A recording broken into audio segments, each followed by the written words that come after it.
Hey everybody, I just wanted to check in about our new week because we are finishing up attention and now we are jumping into memory.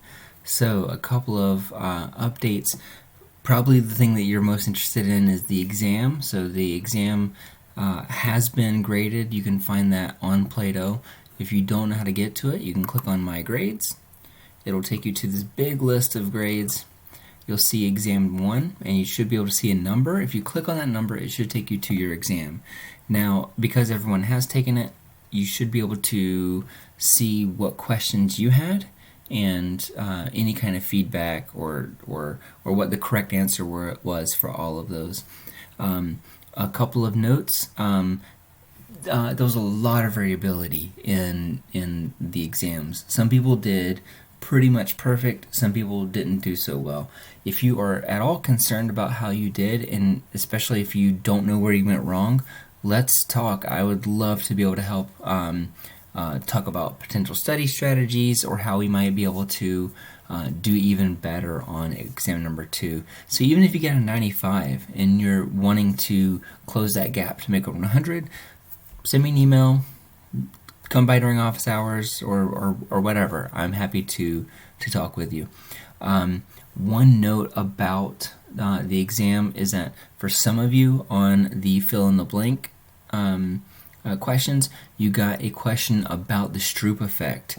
When I was writing that in there, I had mistaken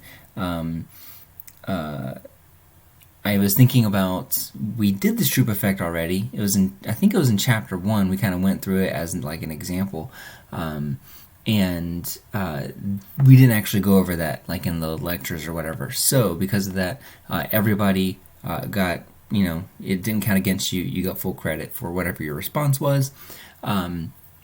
But that is actually in chapter 5, which you have just gone through. So you already know about the Stroop effect, but I did not mean to have that question on the exam. But I think only like about half of you had it on there.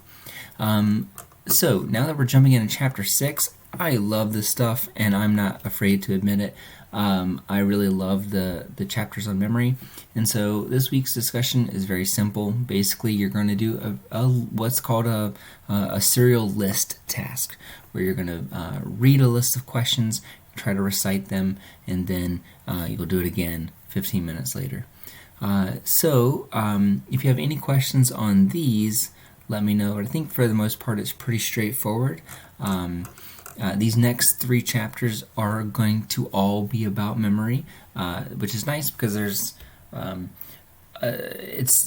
less variability from chapter to chapter as there are in other units, and so people oftentimes do better on on exam 2 than they do over exam 1, and I think it's partly because these all have a lot of themes that you're going to see run throughout the chapters. But again, if you have any questions, let me know. About the research papers, I'm still grading some of the research paper ones, and as soon as everyone's is graded, they'll all show up. There's still some out there that I haven't gotten to yet, and I apologize for that. But this chapter and last chapter have talked a lot about the Watson and Schrader article. Now this is going to be due at the end of this week, but you already have a pretty good feel for it given that I put in some videos about this article in chapter 5. So I think that y'all will do really, really well on this. Be sure to summarize the article and then be sure to answer these questions. Oftentimes when our people don't do so well on the research article 1, it's because they didn't really summarize it all that well. But if you want me to take a look at any of your first drafts or anything like that, I'm very happy to do so. And I think that's pretty much it. So if you have any questions about anything, you know where to find me. See you later.